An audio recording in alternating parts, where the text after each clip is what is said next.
누가복음 24장 25절부터 36절까지 제가 한 절, 여러분들이 한 절 교독하도록 하겠습니다. 이르시되 미련하고 선지자들이 말한 모든 것을 마음에 더디 믿는 자들이여,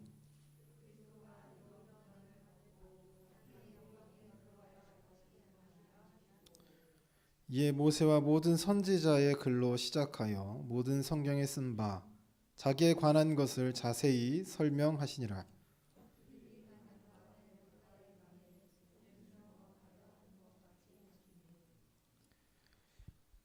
그들이 간건하여 이르되 우리와 함께 유하시다가 때가 저물어 가고 날이 이미 기울었나이다 하니, 이에 그들과 함께 유하로 들어가시니라.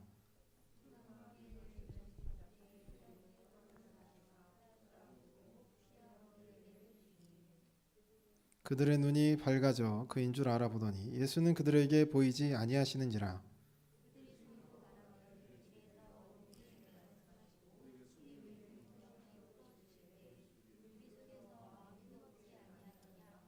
'곧 그때로 일어나 예루살렘에 돌아가 보니 열한 제자 및 그들과 함께한 자들이 모여 있어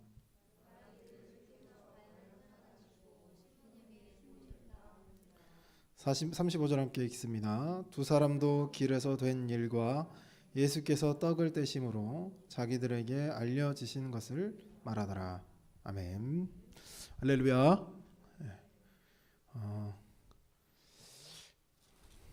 우리가 오늘 부활 주일로 부활절로서 우리가 절기를 지키는 날이기도 합니다. 그래서 많이 이제 오전에도 이제 많이 오셨는데, 목사님도 이제 오전에는 이제 부활을 전하자 했다면, 이번 시간에는 부활이 우리에게 어떤 의미가 있을까입니다. 부활이 어떤 의미가 있을까? 제목을 한번 함께 읽어볼까요?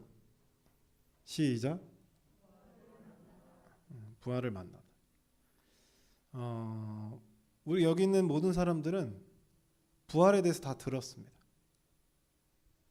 한 가지만 여러분이 물어보면, 제자들은 예수님이 부활하실 걸 몰랐을까요? 알았을까요? 제자들은 몰랐을까요? 아니면 알았을까요? 사복음서 모두에서 예수님이 동일하게 얘기하는 게, 내가 고난을 받고 십자가에 죽고 죽은 지 사흘 만에 다시 살아날 것이다 라는 이야기를 계속하십니다. 이 마가복음에서는 이제 세 번에 이렇게 내가 죽고 살아날 것을 세 번 얘기하지만, 그때마다 제자들에게 문제가 있죠. 첫 번째는 베드로가 예수님께 항변을 합니다. 따지는 거죠. 화를 내면서 따지는 겁니다. 그래서 예수님께 어떻게 그럴 수가 있느냐라고 얘기하는 거죠. 두 번째 예수님께서 얘기하실 때도 이렇게 부모가 와서 또는 자기가 와서 예수님 한 사람은 예수님의 우편에, 한 사람은 예수님의 좌편에 이렇게 앉게해달라고 부탁을 하기도 하고, 또 세 번째 예수님이 또 똑같은 얘기를 했을 때, 그때도 제자들이 서로 다투면서 누가 더 크냐 이 싸움을 하고 있었죠. 제자들이 몰랐던 것이 아니라 이미 알고 있었습니다. 알고 있어요. 근데 알고 있었지만 어디에 이르지 못했냐면 믿음에 이르지 못했습니다. 예수가 부활할 것, 죽고 부활하실 것을 들어서 알고는 있었지만 믿지는 못한 거죠. 그래서 오늘 본문의 내용이 뭐냐면, 예수님이 부활하셨다는 이야기를 여자들이 먼저 천사에게 들었습니다. 근데 여자들도 안타깝게도 부활하신 예수님을 실제로 보진 못했어요. 그래서 여자들이 달려가서 제자들에게 알렸습니다. 제자들의 반응이 어땠을까요? 그럼 제자들의 반응이 어땠을까요? 전했을 때 집으로 갔습니다. 고향으로 갔어요. 시덥지 않은 소리 하지 말라고 했죠. 알고 있었지만 믿을 수 없기 때문입니다. 이 제자들도 마찬가지. 이름 없는 이 두 제자, 12제자에 속하지도 않은 이 두 제자가 엠마오로 가다가 예수님을 만난 사건입니다. 그때 예수님이 제자들에게 하셨던 그 말씀이 뭐냐? 내가 구약에 구약의 선지자를 통해서 이거 다 얘기하지 않았니? 그래서 구약의 내용을 해석을 해줍니다. 그때 그들의 마음이 뜨거워지죠. 그래서 다시 예루살렘으로 갑니다. 이 이야기예요.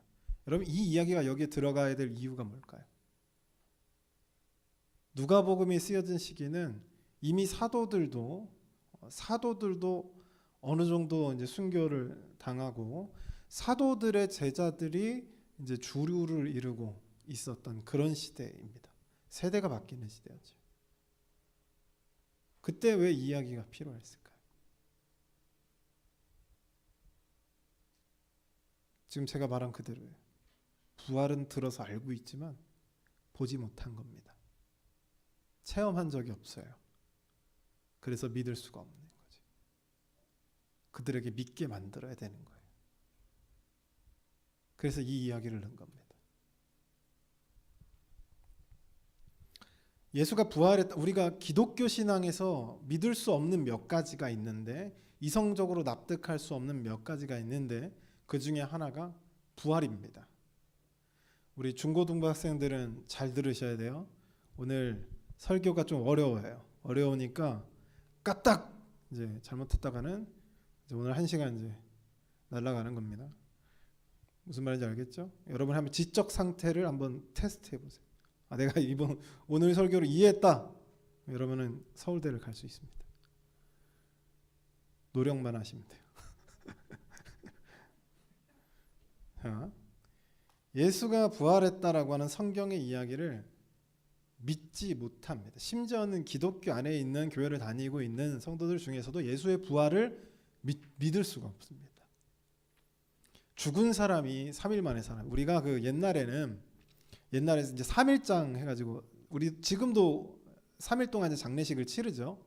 그 이유가 이제 돌아가신 줄 알았는데 간혹 깨어나시는 경우가 있습니다. 특별히 이제 지금 요즘에는 뭐 그렇게 많이 있지는 않은데 옛날에는 의학적 수준이 그렇게 높지 않았기 때문에 사망을 판단하는 게 이제 이게 사망했는지 안 했는지를 정확하게 판단을 잘 못하는 거예요. 그래서 이제 사망했습니다라고 했는데 다음 날 막 갑자기 일어나시고 그런 경우들이 종종 있었습니다. 그래서 3일 동안 있는 거죠. 그래서 이 사람들이 뭐라고 얘기했냐면 당시 예수님이 잠깐 기절했다는 거죠.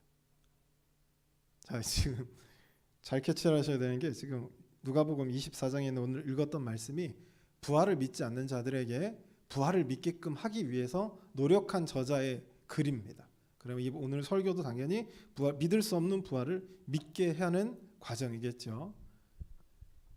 믿을 수가 없는 거예요. 그래서 뭐라고 설명했냐면 예수님이 잠깐 기절했다는 거죠. 그러니까 죽은 게 아니었는데 잠깐 기절했다가 3일 만에 다시 깨어났다는 겁니다. 이렇게 얘기하는 사람들이 있어요. 많습니다. 그렇게 이해하면 쉽죠. 근데 그게 말이 안 되는 게 죽은 것이라고 우리가 착각했다는 거죠. 제자들도 그렇고 그 주변에 있던 사람도 죽은 것이라고 착각했다는 거죠. 기절한 것을. 이게 왜 말이 안 되냐면 십자가형은요 당시 최고의 형벌입니다. 최고의 형벌이에요. 그러니까 확실하게 죽게 되는 형벌이죠. 그것도 가장 고통스럽고 힘겹게 죽어야 되는 게 십자가형입니다. 그래서 십자가에 달린 사람이 다시 부활했다는 이야기가 없어요. 무슨 말이냐면 확실하게 죽이는 것이 십자가형이라는 거죠. 십자가형에서 가장 잔인한 건 피가 다 쏟아내져서 일정 이상이 피가 쏟아져야 그 사람이 죽습니다. 그래서 보통 매달고 거의 하루 이틀 심지어는 뭐 3일까지 버티는 사람들, 버텼다기보다는 죽지 못한 거죠. 그 고통의 과정을 몇 날 며칠을 그렇게 겪으면서 죽어가는 겁니다. 피가 다 빠져나가고 정말 죽음에 이르기까지 기다리는 거지. 우리나라처럼 깔끔하게 목을 베거나 또는 태형에 처해서 죽이거나 이런 과정이 아닙니다. 아주 잔인한 방법이죠. 심지어 예수님이 죽었는지 확인하기 위해서 여러분 어떻게 했죠? 옆구리에 창을 찔렀습니다. 이건 기절할 수 있는 수준이 아닙니다. 허파를 찔러서 찢어 발기고 심장을 짓이겼습니다. 이게 잠깐 기절했다 깨어나면 이겨야말로 기적이겠죠.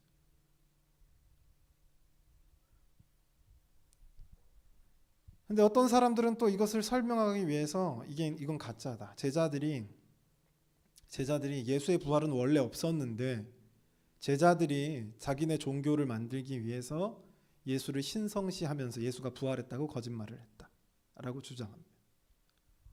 무슨 말인지 이해됐죠? 예수의 부활 자체가 역사적인 사실이 아니다라는 거죠. 제자들의 거짓말이고 교세를 늘리기 위한 수단이었다는 거죠. 근데 여러분 생각해 보면 교세를 늘리기 위한 수단이었다면 제자들이 죽음 앞에서 죽음을 감당해야 될 이유가 있을까요?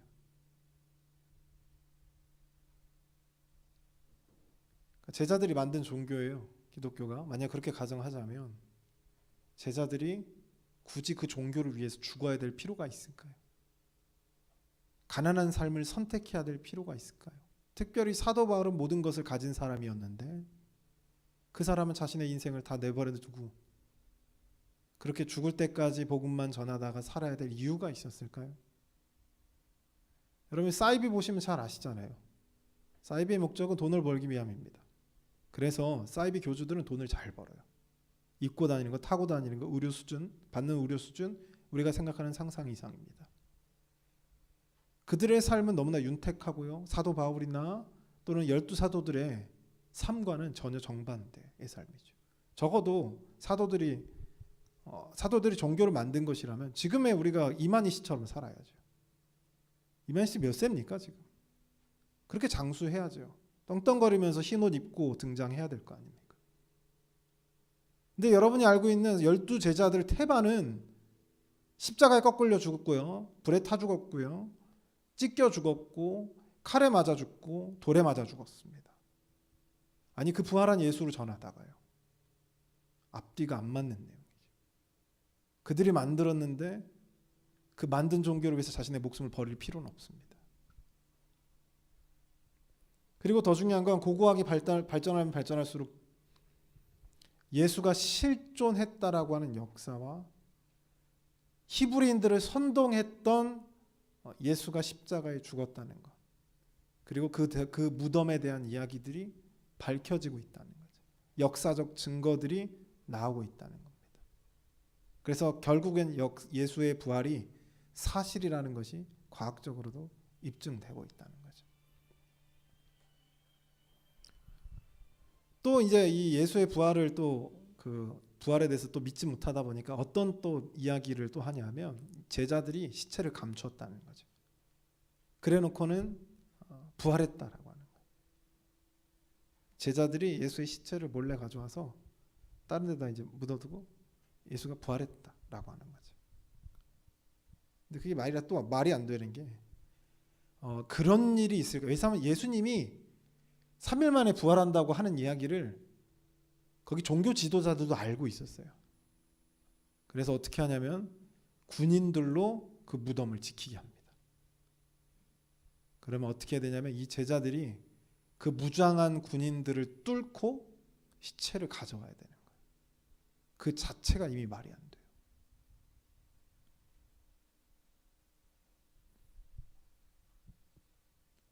근데 오히려 마태복음 28장 13절에 보면 어떤 내용이 나오냐면 오히려 예수가 부활하시고 나서 시체가 사라졌잖아요. 이거를 보고를 받은 거예요. 종교 지도자가, 대제사장들이 보고를 받고 마태복음에 어떻게 되어 있냐면 28장 어떻게 되어 있냐면 소문을 퍼뜨리라는 거죠. 뭐라고 퍼뜨리냐? 제자들이 훔쳐갔다 라고 퍼뜨리라고 하는 거예요. 근데 그 퍼뜨리라고 했던 내용이 기록이 돼 있어요. 여기 말고 다른 것에서도 기록이 돼 있다. 그 모함들이. 결과적으로 예수의 부활을 이해할 수 없어서 다른 쪽으로 이해하려고 했던 모든 시도들이 지금까지 실패해 왔습니다. 여러분 혹시 그 예수는 역사다라고 하는 영화 아나요? 예수는 역사다. 히스토리, 역사다라고 하는 거.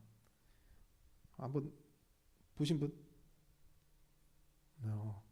그 기독교 영화가 나오면 한 번씩 봐보세요. 아셨죠? 기독교 영화가 한번 나오면 한번 봐보세요. 그게 잘못된 건지 잘못되지 않은 건지도 판단할 필요가 있고, 그리고 여러분에게 유익한 내용들도 있습니다. 우리가 지금 2022년도를 살아가지만 수많은 무신론자들이 이 부활을 반박하기 위해서 아까 제가 얘기했던 이 예시들 말고도 여러 가지 방법들을 통해서 부활이 거짓이다, 또는 날조된 거다, 또는 환상이다, 환각이다, 이런 여러 가지로 다른 걸로 설명하려는 모든 무신론자의 시도들이 성공한 적이 없습니다. 오히려 그 반대로 부활을 조사하다가 부활을 믿게 된 무신론자는 있습니다. 그게 이제 역사는 예수다라고 하는 그 영화에서 나오는 인물, 그 실존 인물에 의해서 우리가 볼 수 있어요. 리 스토르벨이라고 하는 이 사람은 미리주대학교 저널리즘으로 그쪽으로 전공을 하고 법학대학에서 석사 학위를 받은 후에 14년 동안 법률 담당 기자로 활동을 해왔습니다. 그래서 이 사람은 뼛속까지 사실주의, 과학주의예요. 그래서 무조건 근거가 있어야 돼요. 이 사람이 이제 그 예수는 역사다에 보면 예수의 부활이 거짓이라는 것을 증명하기 위해서 연구를 시작합니다. 여러 목회자들을 찾아가 보고, 여러 무신론자들을 찾아가고, 여러 과학자들, 여러 어떤 그 고고학자들을 찾아다니면서 예수의 부활을 역사적 사건으로 결부시키면서 그것이 진짠가 가짠가 찾아보기 시작해요. 그리고 예수는 역사다라고 하는 그 영화에서 결국 주인공이 뭐라고 하냐면, 예수의 부활은 거짓이 아니라 예수는 역사, 히스토리다, 실존 인물이다라고 하는 것.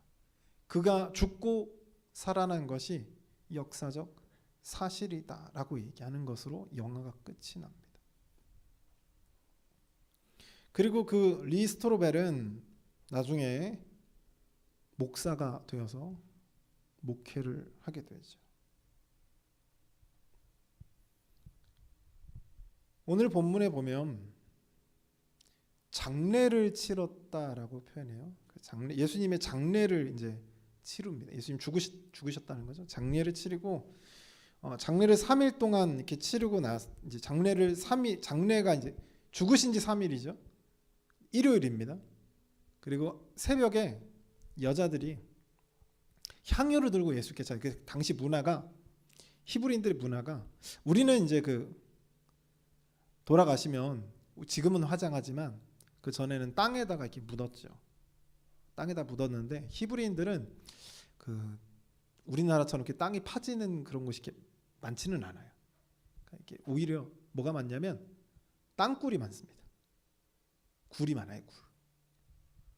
그래서 마소라 사본 이런 것들이 다 굴에서 이렇게 발견돼서 사본들이 굴에서 발견되는 경우들이 많아요. 굴이 워낙 많아가지고. 그러니까 우리가 생각하기에는 아니 굴이 몇 개나 되길래 사본이 있는 걸 못 발견해 하지만 거기는 뭐 그냥 넘쳐나는 게 사본. 그러니까 소년들이 이렇게 가다가 돌을 던지면 동굴로 들어가는 거예요. 그러다가 발견하는 겁니다. 쨍그랑 소리가 나는 거죠. 이렇게 굴이 많아서 어떻게 하냐면 거기에다 시신을 보관하죠. 거기다 보관하다 보니까 이제 짐승들이 이제 훼손하지 못하게 이제 막아놓기는 합니다만, 그게 여러분 우리 뭐 밀봉하는 것도 아니고 그냥 대충 동물이 못 들어가게 막아놓은 거기 때문에 거기 근처에 가면 썩은 내가 3일이 되면 썩은 내가 나기 시작합니다. 여러분 시체 썩은 냄새 맡아보셨어요? 시체 썩은 냄새? 숨이 안 쉬어져요. 숨이 안 쉬어집니다. 뭐 영화에서 범죄 현장에 가가지고 우액하는 그 형사들 있죠? 그러면서 막 신입이라고, 아니 신입이 아니고 많이 보신 분들도 토할 거예요.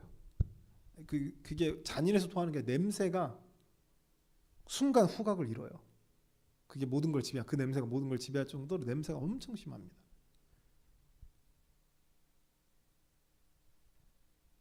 이제 냄새가 심해지니까 거기에다 이제 히브리인들이 어떻게 했냐면 향유, 기름을 바르는데 그게 이제 향기가 나는 기름이라서 이게 썩은 내가 이제 안 나게끔 발라주는 겁니다. 그래서 매일 가서 이렇게 발라주는 게 관례였던 것 같아요. 여인들이 가서 그걸 발라주려고 가는 거죠. 근데 거기에 있어야 될 예수의 시체는 없고 시신은 없고 천사 둘이 있었다는 거죠. 그리고 예수가 부활했음을 들었습니다. 제자들이 가서 전해요. 이 여인들이 가서 제자들에게 전해요. 근데 이 제자들이 이 소식을 듣고 부활하신 예수를 기다려야 되는데 여러분이 잘 알고 있는 것처럼 제자들이 각자 고향으로 갑니다.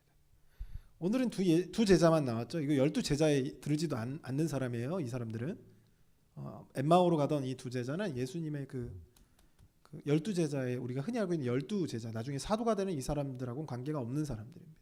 근데 이 사람들 말고도 우리가 알고 있는 12사도들 중에 뭐 요한을 빼고 거의 대부분은 예수님 죽고 다 고향으로 갔어요. 그 중에 대표적인 사람들이 어부들이죠. 그 요한복음에 가보면 이 제자들을 이 어업을 하고 있는 제자들을 예수님이 찾아가죠.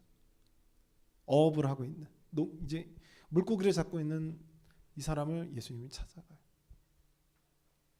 찾아가서 그들을 다시 부릅니다. 그러니까 지금 엠마오로 가던 이 주 제자가 가다가 고향으로 가다가 예수님을 만난 거예요. 예수님을 만나고 다시 그 마음이 뜨거워져서 처음엔 예수님이 누군지 몰랐어요. 예수님을 3년 동안 보고 함께 공부해왔던 이 제자들이 예수님을 못 알아봤어요. 이거는 예수님께 성경 공부를 지금 듣는 중에서도 못 알아봤거든요. 그러니까 이거 일부러 못 알아보게 하신 거죠. 그리고 언제 이들의 눈이 띄었냐면 예수님께서 그들과 밥을 먹으려고 할 때 떡에다가 축사를 합니다. 뭐가 생각나죠? 성찬이 마지막 성찬. 우리는 마지막 만찬이라는 그 그림 주제로 많이 알고 있죠. 성찬을 떼시는 그 장면과 아주 유사하게 예수님께서 축사를 하시고 떡을 딱 건네자마자 예수님 걸 알아봤는데 예수님이 사라져요. 예수님이 사라집니다. 이 엠마오로 가던 이 두 제자들이 가슴이 뜨거워서 그 길로 고향으로 갈 수가 없는 거예요. 그래서 어디로 가냐면 예루살렘으로 가죠. 예루살렘 딱 도착했더니 거기에 다 누가 있는 거예요? 다 고향으로 갔던 그 제자들이 다 모여 있는 겁니다. 그때 예수님이 그들 앞에 나타나시고 그들 앞에서 먹을 걸 먹어요. 내가 허기지니까 먹을 걸 먹어요. 예수님이 왜 갑자기 음식을 먹냐? 제자들이 깜짝 놀랐거든요. 귀신인 줄 알아요. 근데 귀신은 음식 못 먹죠. 예수님 음식을 먹는 겁니다. 먹는 거 보여주는 거죠. 내가 부활했음을 증명하는 거예요. 증명하는 과정인 겁니다.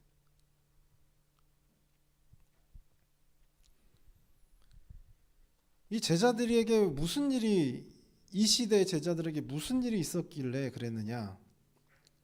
21절에 보면 뭐라고 했냐면 이 사람들이 이스라엘을 속량할 자라고 바랐노라 라고 얘기합니다. 이미 알고 있었죠. 예수님이 부활하실 거, 속량하실 거 다 알고 있었습니다.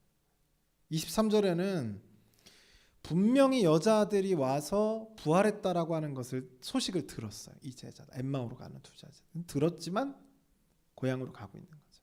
그러니까 다 알고 있어요. 예수님이 부활하실 거 얘기했고 부활하셨다는 소식을 여자들에게 들었지만 알고는 있지만 믿을 수가 없는 거죠. 그래서 고향으로 가고 있는 겁니다.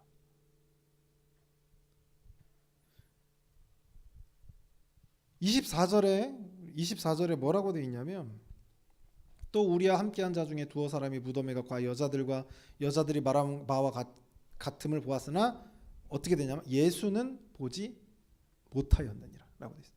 그러니까 지금 모든 제자들이 누구를 보지 못하면 예수는 보지 못한 거죠. 그러니까 믿을 수가 없는 거예요.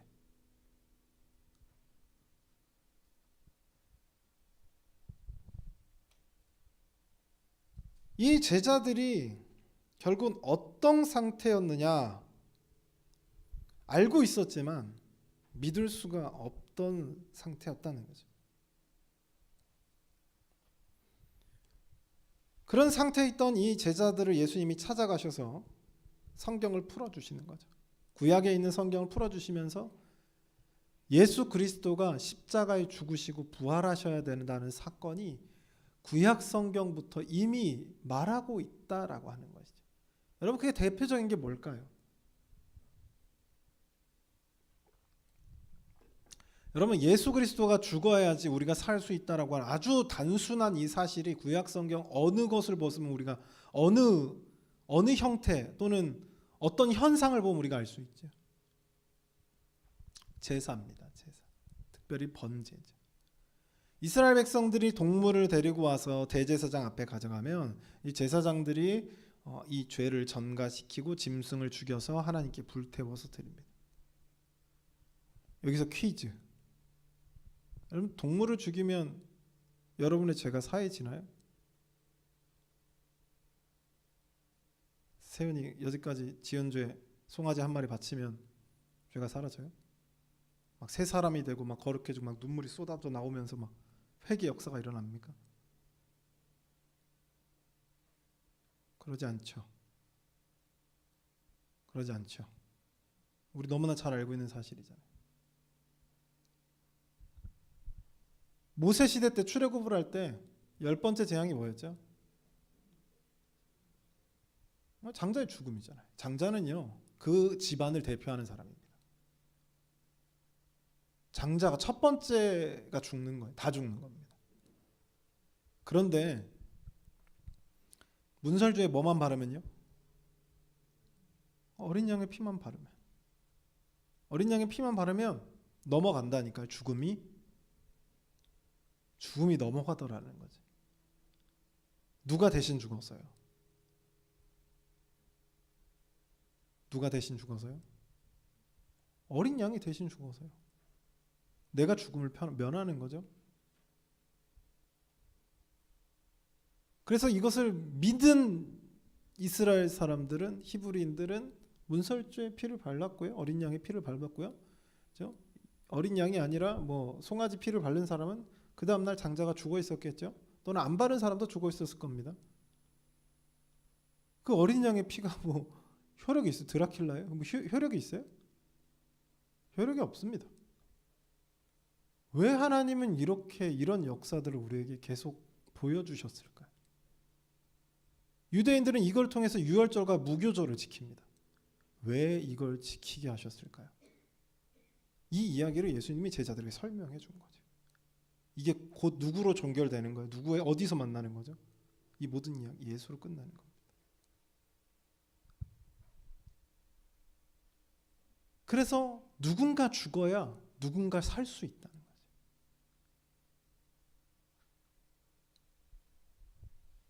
그래서 분명히 구약 성경에서 예수에 대한 이야기를 계속하고 있어요. 그 이야기가 오늘 제자들에게 풀어서 설명해 주신 거죠. 이게 뭐 한두 시간 가지고 됐겠어요? 하루 종일이었겠죠. 당연히 밤이 샜습니다. 그래서 저녁이 됐고 같이 밥을 먹어야 되는 거죠. 이 상황 속에서 축사하시고 딱 떡을 떼주니까 눈이 밝아진 겁니다. 예수를 알아봤지. 부활하신 예수를 어떻게 한 거예요? 만난 겁니다. 그때 그들에게는 거부할 수 없는 믿음이 자리 잡은 거죠. 부활의 예수를 만나길 주님의 이름으로 소원합니다. 다른 예수 만나면 안 돼요. 다른 예수 만나면 이만희처럼 됩니다. 부활의 예수를 만나야 돼요.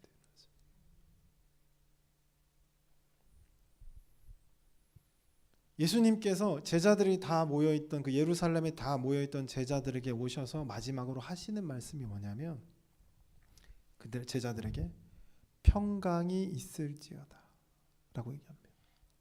여러분, 평강이라는 뜻이 뭐예요? 걱정이 없고 근심이 없는 평화롭고 잔잔한 상태를 이야기합니다. 제자들에게 그러는 거죠. 아니 지금 3일 전에 예수님 죽어가지고 난리가 뒤집어졌다니까. 막 제자들 막 집으로 나 집에 갈래 그리고 집에 가고 막 서로 막 싸우고 이거 대체 어떻게 된 일이라고 서로 난리가 나. 어떻게 해결책이 뭐냐. 결국 뿔뿔이 흩어졌잖아요. 난리가 나서 뿔뿔이 흩어졌습니다. 뿔뿔이 흩어졌어요. 근데 그 상태에서 예수님께서 그들을 모으시고 하시는 말씀이 마지막에 평강이 있을지어다 라고 하는 거죠. 당연히 누가복음이 쓰였던 시대가 평강이 없었겠죠. 다 흩어지고 믿을 수 없고 부활을 뿌리치고, 누가복음의 저자가 누가복음을 쓰면서 가장 필요하다라고 생각했던 거, 부활을 믿게 해야겠다. 그래서 이 사실을 기록했다는 거죠. 우리 옆 사람과 한번 이렇게 인사하고 부활을 만나시길 바랍니다.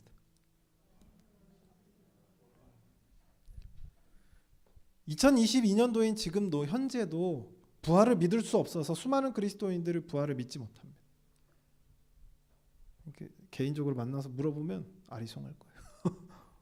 여기 이렇게 군중 심리가 있어가지고 한 명 딱 누구 부활 믿어요? 그러면 네 믿습니다라고 얘기하지만 집에 가서 안 믿는데라고 할 수도 있는 거예요. 수많은 그리스도인들이 예수의 부활을 믿을 수가 없어요. 그래서 예수를 기다리지 못하고 예수를 만나지 못, 부활의 예수를 만나지 못하고 어디로 가요? 고향으로 가는 거죠. 예루살렘을 떠나더라라고 하는 겁니다. 부활하신 예수를 만나야 진정한 예수를 만나는 것이, 그분이 부활하셔서 우리에게 보여주신, 우리에게 부활을 보여주신 이유를 알게 되는 겁니다. 여러분, 부활하신 예수를 만난 베드로는 어떻게 변했죠? 베드로 부활하신 예수님 만나기 전에는 뭐 그냥 현대 쉽게 얘기하면 예수님한테 욕을 한 거죠. 3번 예수 그리스도를 욕하면서 부정했습니다. 나는 그 모른다. 부정한 겁니다. 욕을 했죠. 마지막엔 저주까지 했습니다. 죽음이 두려웠고요. 베드로는 막 승질은 있는 사람이지만 겁이 많은 사람이었던 것으로 보여요. 근데 여러분이 알고 있는 것처럼 부활하신 예수를 만난 베드로는요, 사도행전에 가보면 담대합니다. 죽음도 두려워하지 않아요. 지금 내 동료 야고보가 죽었는데 담대합니다. 옥에 가둬서 이 정치인들이 옥에 가둬서 베드로를 죽이려고 하는데, 헤롯 왕이 베드로를 죽이려고 하는데 거기서 쿨쿨 잘 자고 있어요. 두려움이 없습니다. 어떻게 그렇게 변했느냐? 부활하신 예수를 만난 거죠. 부활하신 예수를 만났다는 건 무슨 의미냐면 죽음이 끝이 아니라는 걸 알게 된 거예요.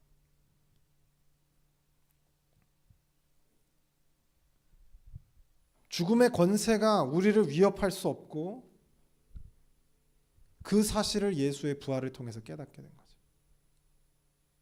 사랑하는 성도 여러분, 이 신약성경에 누차 얘기하는 것 중에 하나가 뭐냐면 예수가 첫 번째 부활이라고 하는 얘기입니다. 몇 번째요? 첫 번째 부활. 이 말인즉슨 두 번째 부활이 있다는 얘기겠죠. 세 번째 부활이 있다는 얘기입니다. 네 번째 부활이. 그 말이 무슨 말이에요? 예수 그리스도가 부활했다는 것처럼 우리도 부활한다는 얘기입니다. 사이비 같아요? 여러분도 부활한다는 얘기예요. 장례식장에 가서 갑자기 살아난다는 얘기가 아니라 예수 그리스도가 다시 오시는 그날에 육신이 없는 상태가 아니라 육신이 있는 상태에서, 여러분, 아담과 하와의 상태로 되돌리는 겁니다. 기독교는 회복의 종교예요. 타락한 인류가 회복하는 과정이 히스토리입니다. 아담과 하와가 창조를 받을 때 육신 없이 창조를 받았나요? 잘못 알고 계신 육은 악하고 영혼은 깨끗하다, 이렇게 잘못 알고 계시는데 그렇지 않아요. 하나님은 영혼과 육을 만드실 때 가장 선하고 깨끗하게 만드셨습니다. 가장 완벽한 창조물로 만들었어요. 그래서 예수 그리스도가 다시 오시는 그날에 우리는 다 죽었던 자들도 또는 살아있던 자들도 다시 살아날 겁니다. 누구처럼요? 그렇죠? 텔레포트 하시는 예수님처럼. 여러분, 갑자기 살았다 나타날 수도 있고 여기다 갑자기 미국에 나타날 수도 있고, 그렇죠? 상상해 보세요. 어떤 상상이, 제가 모르겠어요. 그거 설명 안 해요, 성경에서. 쓸데없으니까 설명 안 하겠지만, 그래서 예수의 첫 번째 부활을 목격했다, 부활을 봤다라고 하는 이야기는 단순히 내 눈으로 봤다는 얘기가 아니라 부활이 믿어졌고 경험되어졌다는 거죠. 그래서 예수 다음의 부활은 누구예요? 나라는 거죠. 나. 사랑하는 성도 여러분, 우리도 부활의 몸으로 설 그날까지 예수 그리스도 앞에서 그 십자가를 함께 짊어지는, 그래서 십자가에 달릴 때 그 두려움조차도 극복할 수 있는 여러분이 되시길 주님의 이름으로 소원합니다. 자, 기도하겠습니다. 사랑의 하나님 아버지, 오늘 누가복음 24장의 말씀에 엠마오로 가던 두 제자와 그들이 모든 것을 알고 모든 소식을 듣고 예수가 부활했다는 여자들의 말을 알고 있었지만, 들어서 지식으로 알고 있었지만 믿지 못해 자신의 고향으로 돌아가려고 했던 그들의 모습을 우리가 보게 됩니다. 혹여나 우리의 모습이 부활하신 예수를 기다리지 못하고 부활하신 예수를 믿지 못하고 부활하시겠다 했던, 보여주시가 했던 그분의 역사를 믿지 못하고 다시 내 고향으로, 내 옛날 모습으로, 옛 죄인의 모습으로 다시 돌아가려고 하는 우리의 모습을 하나님 돌보시고 그 길로 접어들지 않도록, 그 길로 접어들어다 할지라도 오늘 엠마오의 제자들처럼 만나주셔서 부활을 경험하게 하시고 다시 한번 예루살렘으로 올라올 수 있는 놀라운 신앙으로 붙잡아 주시옵소서. 이 모든 말씀 우리와 함께 해주실 줄 믿고 예수 그리스도의 이름으로 받들어 기도드리옵나이다. 아멘.